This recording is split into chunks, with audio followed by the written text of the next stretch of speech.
You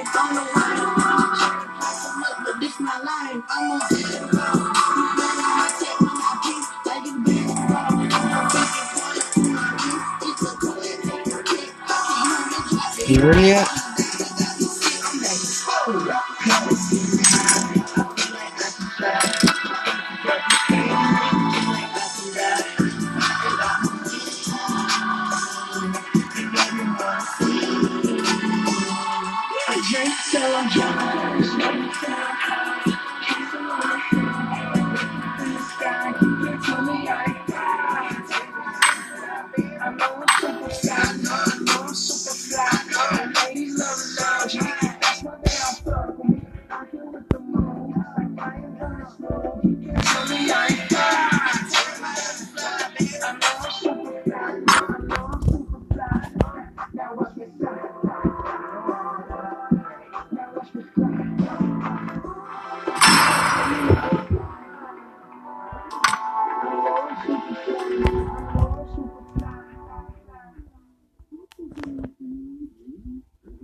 With all due respect, I don't have pity for you black niggas. That's the way I feel.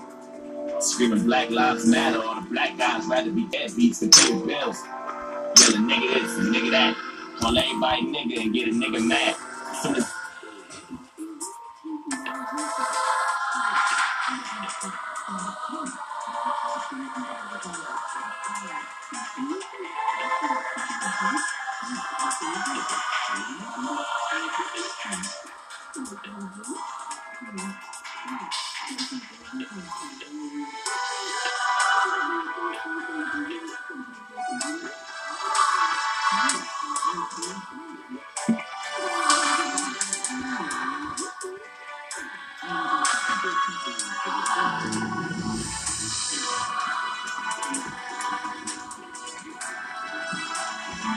Vaping can deliver nicotine to your brain, reprogramming you to crave more and more.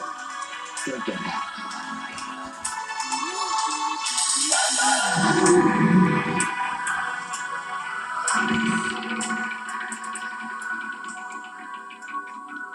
Welcome to Good Mythical More.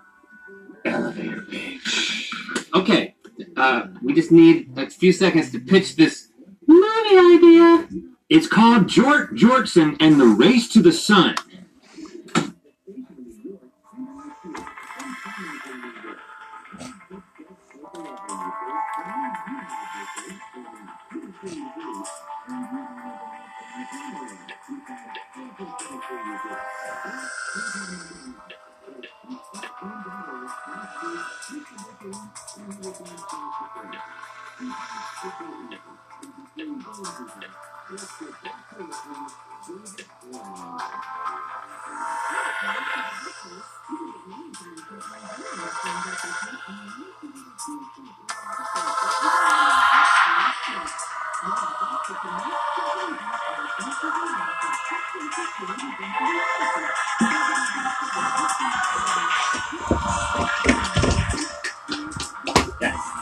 Guys, it's happening. We're finally getting folding smartphones. But why though?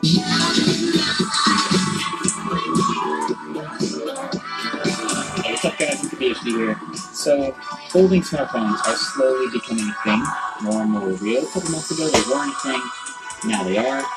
Here's the timeline. So for the past couple of months or weeks, there have been sort of murmurings of a foldable phone, but nothing actually coming to reality. We've seen flexible OLED displays in the past and things that weren't really functional devices, but nothing had come to reality yet. Then a couple of days ago, probably just to beat Trump's under the punch to say that they were first, a pretty unknown company called Royale Corporation unveiled a smartphone called the FlexPi. So the Royale FlexPi, the world's first flexible smartphone. And without actually trying it and getting hands-on myself, just judging from this hands-on footage, this is, roughly speaking, the ugliest thing I have ever seen. It barely actually folds. It's kind of more of just a bend in the middle. and there's a lot of leftover screen in the middle that doesn't fold. It looks uncomfortable to hold, and the actual folding and unfolding process is absolutely brutal. The graphics are flickering. You kind of have to feel like you're almost breaking the phone. It's a lot. It's whatever. It's early, though. I get it. So it made this appearance, and the only other info we got were the price and the storage. It's going to be $1,300 for the 128 gig version to start. Whenever it comes out, by the way. We don't know when it is supposed to come out or if it will actually happen, but that's what we've been told. But the story is around the same time, Samsung had been sort of teasing that they're going to unveil their flexible smartphone. There were the beginnings of leaks, but not really much. For a day, they changed their profile picture to a bent Samsung logo, which they changed it back the next day, but it's just kind of clever marketing and trolling at the same time. They're going to do something. And then it finally happened. So yesterday, on stage at the developer conference, Samsung unveiled their version of a flexible smartphone. It's called the Infinity Flex Display.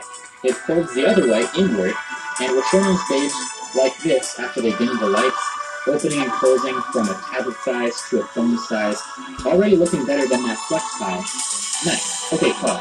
So this by itself, this is dope tech. I like this. I think this is cool. The fact that we can get to this level of advanced smartphones and flexible OLEDs, the fact that we can make an entire device that folds in half like this, that's really cool. But why would we want to have that every day? Would I want to fold and unfold my smartphone into a tablet every single day? We're not supposed to think about that yet. There's a reason it went dark in there. This is very unfinished. Samsung said the actual phone is coming hopefully next year in 2019. And even when it does, if it does, it's first generation stuff, so I wouldn't expect anything too radically polished. Around the same time, we also did get Google announcing Android is going to support folding displays natively, so that should help smooth some things over, especially in the graphics department. But what we were looking at on stage was not some finalized, completed folding phone that you can buy sometime soon. It was a working prototype of a flexible device that can hopefully be turned into something they can manufacture by sometime next year. Here's a clearer look from Chris Welch, a Verge reporter, who apparently got a video during our rehearsal from Samsung where they left the lights on. And right there you can see the gigantic bezels and the rest of the device pretty clearly, including a crease down the middle where it folds. Samsung on stage said it's in this sort of case to hide the final design, but we can be pretty sure they don't have a final design yet. Now, what Samsung is aiming for can be found in some diagrams later in Samsung's presentation, and you can see it still has some top and bottom bezels, which will be pretty thick. The overall entire device will also be pretty thick. I guess it's got to be twice the size of a normal smartphone from top to bottom. But still somewhat interesting that it's foldable. And we got some specs from Samsung too. So they plan for the folded up phone size that they're aiming for to be a 4.6 inch display, 1960 by 840. And then when it's unfolded, the tablet size would be 7.3 inches at 2152 by 1536. So here's what I'm hoping. This is obviously very Generation 1, and it's of a prototype of a device that may or may not be coming in its final version in 2019.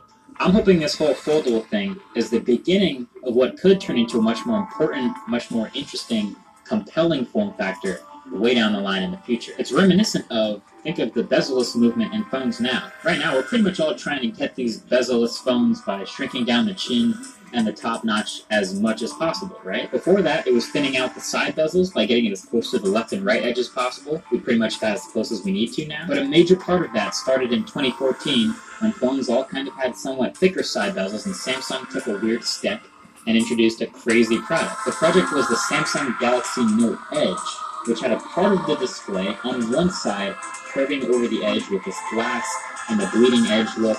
They tossed a couple of sliding apps on one side, gave it a few features, and sold it. It seemed kind of weird and kind of maybe useless, but it caught on. And then the next year, the Note had a display bleeding over both sides. And soon enough, every Samsung phone had an infinity display with the whole bezel-less thing that just kept going and going. So it might not look significant at first, and the Generation 1 version might not be that compelling at all. We don't know how it feels in the hand, or in the pocket, or how easy it is to fold, or what the apps do on each side. We don't know any of that. But if we give it some time to evolve and find out where it's useful and then iterate on that, it could turn out to be great. So I applaud you, Samsung. I thank you for trying the crazy stuff. Samsung's in one of those positions where they can just try crazy stuff with screens That's kind of their thing. They're so good at displays now that they can dedicate a team to trying crazy stuff like the Infinity Edge display or folding OLEDs and just see if it catches on. So maybe, just maybe, this one will. We'll see. Anyway, back to the reviews. Thanks for watching this one. Talk to you guys later. Peace.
Hey, what's up, guys? Welcome to another SDFR episode. I thought I had a mirror in here. We're gonna do some first-person episode. I hope you guys can enjoy that. I hope I'm not missing my head this time. All right, here goes the mirror. Yep, there you go. What up, man? What up? What you want to do? You want to do something? You want to do something? What's up? Yo, at least. Busy, buddy. Hey, it's me, buddy. You want to sing it today? Or do you want to do it tomorrow? I'll see you tomorrow. Good time to be rest. I'll see you out later.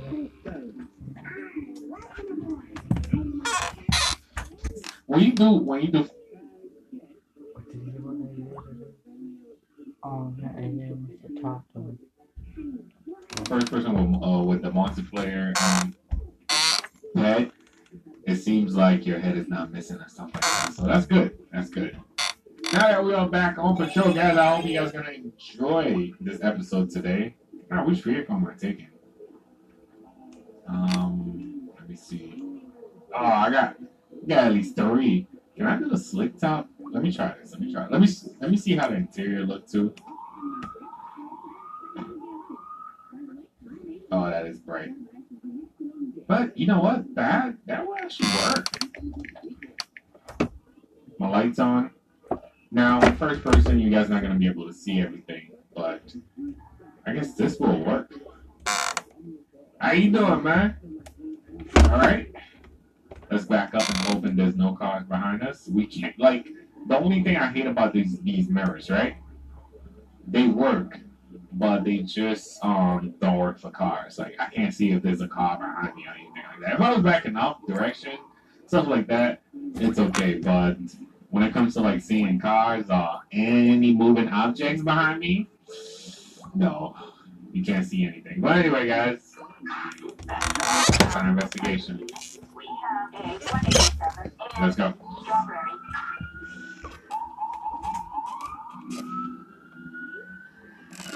187. This is so weird. First person view is so.